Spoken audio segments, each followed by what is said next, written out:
টানা 10 দিনের ঈদের ছুটির পর ঢাকায় ফিরছে নগরবাসী। সকাল থেকে কমলাপুর রেল স্টেশনে দেখা গেছে যাত্রীদের ভিড়। এ নিয়ে আরও জানাতে যুক্ত হচ্ছেন সহকর্মী আদিলুর রহমান। আদিলুর রহমান, কি পরিস্থিতি দেখছেন সকাল থেকে এখন পর্যন্ত? যেসব ট্রেন কমলাপুরে এসে পৌঁছেছে, যাত্রীদের ভিড় কেমন ছিল, আর কোনো অভিযোগ আছে কিনা যাত্রীদের? বান্ডেল থাকলে প্রতি সেনমানিতে টাকা বাঁচবে। বিকাশ সেনমানি বান্ডেল কিনে জিতুন প্রতি লেনদেনে।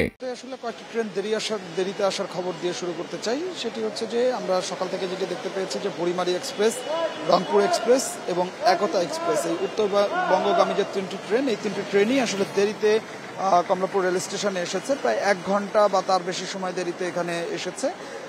এরপরে দেরিতে এই ট্রেনটা কমলাপুর রেল স্টেশন ছেড়েও গেছে।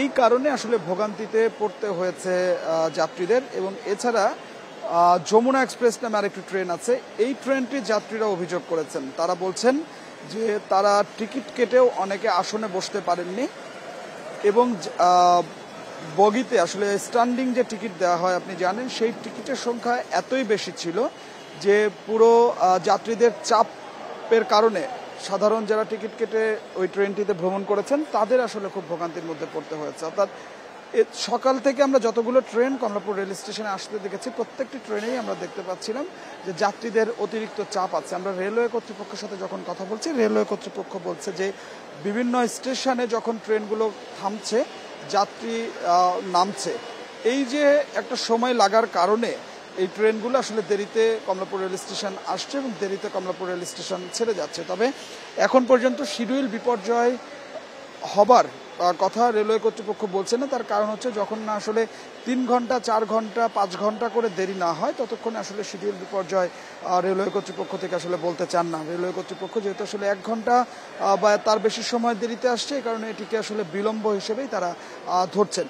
আমরা যাত্রীদের সঙ্গে যখন কথা বলছিলাম, যাত্রীরা বলছিলেন যে ঈদের আগে যখন বাড়িতে ফিরেছেন তখন অনেকে আসলে স্বাচ্ছন্দ্যেই ফিরেছেন, কিন্তু ঢাকায় ফেরার যে যাত্রাটা, এই যাত্রাটা অনেকের আসলে স্বাচ্ছন্দ্য হয়নি, অনেকের ভোগান্তির মধ্যে পড়তে হয়েছে। এর পাশাপাশি আমরা দেখতে পাচ্ছি যে আজকে অনেকে কমলাপুর রেল স্টেশন দিয়ে ঢাকার বিভিন্ন প্রান্তে যাচ্ছেন। আমরা তাদের সঙ্গে কথা বলেছিলাম, তারা বলছেন যে যারা ঈদের মধ্যে ছুটি পাননি, এখন তারা ছুটি পেয়েছেন, তারা মূলত এখন বিভিন্ন গন্তব্যে তারা যাচ্ছেন। এবং এখানে কমলাপুর রেল স্টেশনে এসে সেই যাত্রীরাও বেশ খানিকটা ভোগান্তির মধ্যে পড়েছে। আমি যে ট্রেনের কথা আপনাকে বললাম, যে বুড়িমারি এক্সপ্রেস, রংপুর এক্সপ্রেস, একতা এক্সপ্রেস, এই এক্সপ্রেসের এই যাত্রীরা তারা দীর্ঘ সময় আমরা দেখেছি যে প্ল্যাটফর্মে বসে থেকেছেন এবং গরমের মধ্যে তারা বিরক্ত হয়েছেন, ভোগান্তির মধ্যে পড়েছেন।